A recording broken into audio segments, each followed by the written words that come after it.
This is the year that Hollywood came calling. And came calling in a very big way, even before the Kickstarter.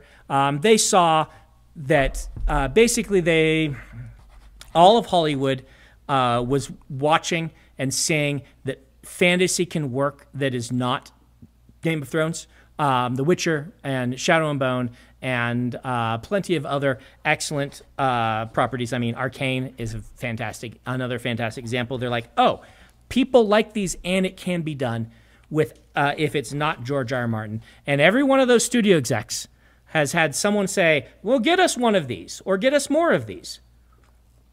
And every one of them went to BookScan, which is the ratings for how books sell. And every one of them sorted the BookScan and said, all right, what authors are there out there that have not had anything made?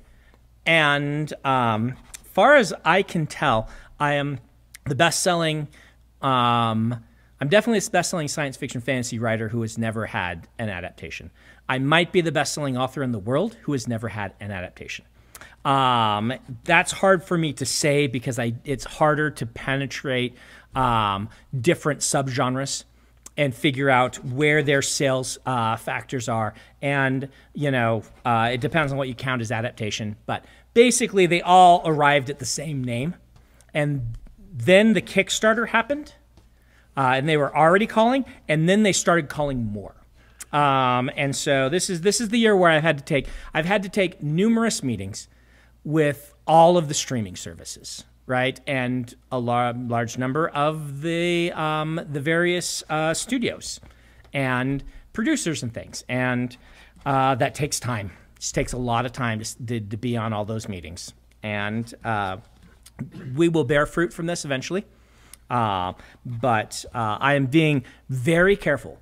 In fact, when I did my call with Netflix, right, I led off by saying to them, I am both very fortunate and very unfortunate. Very unfortunate in that I've never actually had anything made. I've sold tons and tons of things, and nobody was able to get one off the ground. That's unfortunate because I'm an unproven quality in Hollywood, and I understand that. I am also very fortunate in that none of those things actually got made. So nothing bad got made, and all the rights have come back to me, basically.